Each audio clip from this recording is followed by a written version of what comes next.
Well, thank you very much for joining us on Film Speak this week. Now, we are here at the Power 254 to visit the Best Film Director of the year 2016 according to the Riverwood Awards. Now, his name is Martin Githinji. Now, we look at his film titled Oyo Nemwaregwo, or in short, Is This Your Daughter? Let's take a look. Now this one is designed for 18 and over. This short film is inspired from an event that took place in July 2015, where teenagers were arrested following a night out in a Nairobi club. Between 12 and 6 smoking bang and others indulging in sex. It's a simple story that tells the life of two teenagers, one of whom was arrested and the other managed to escape. The short composition of the film was well thought of. From the onset of the film, the director's choice of shots was well balanced. The film opens up with a phone camera shot, shaky, blurry, but still gives us relevant characters we need to see in the film. If we look at this scene, the father walks into the prison cell and the daughter approaches. You will see the creativity in the lighting department.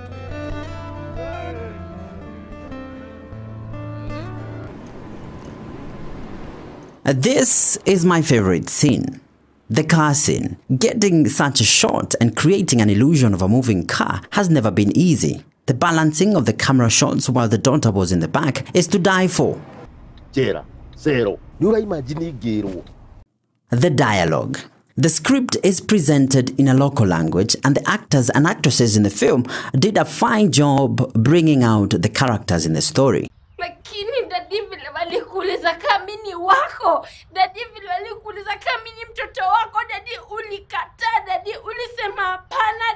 But for this character, is this your daughter? Well, she needs to convince us more. Unanisikia kweli, Mr. Mwangi? Huu ni msichana wako? So is the film a miss or a diss? I will let you answer that. You can watch the film for free on YouTube. Now, let's sit down with the director, Martin Githinji. So when my name was called, I was like, you guys are messing with me. So I went up on stage thinking by the time I get on stage, they're going to say, psych! This is the guy who actually won. So it was surreal. It was an amazing feeling. I had tingling sensations in my fingers. It's a good thing. Does it challenge you to do much more?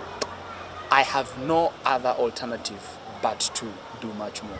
Because what most people fail at is that when you receive one pat on your back, you say, okay, now I'm done. That's it, no. But now I'm going to be judged according to how good my next project is going to be. How well are vernacular films doing in the market?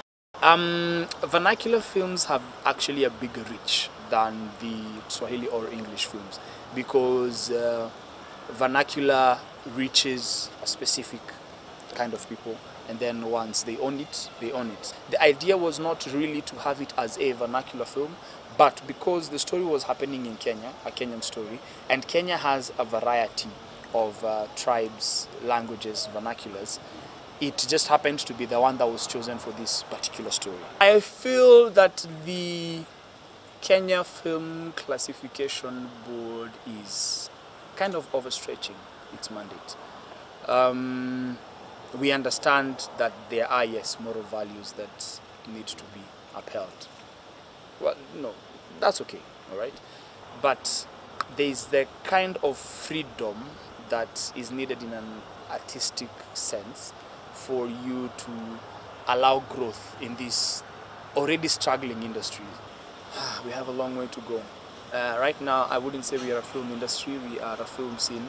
We are a TV and film scene.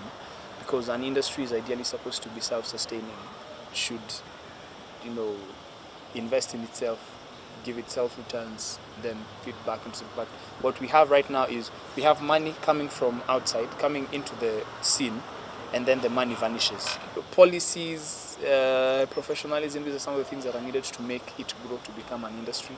That way some of us will stop having 6 jobs at the same time. You're an actor, you're a director, you're a producer, you're a writer, you're a runner sometimes, because the Hollywood setting, you have one person who's been a director for 20 years and that's what he knows how to do, and that's the job he's always called for, to be a director.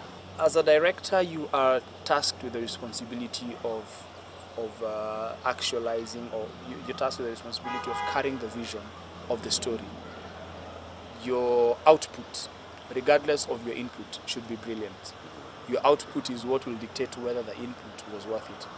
Well, that's Martin Gedenji for you. That's all the time we had for you this week on Film Speak. Do join me next week for more on Film Speak.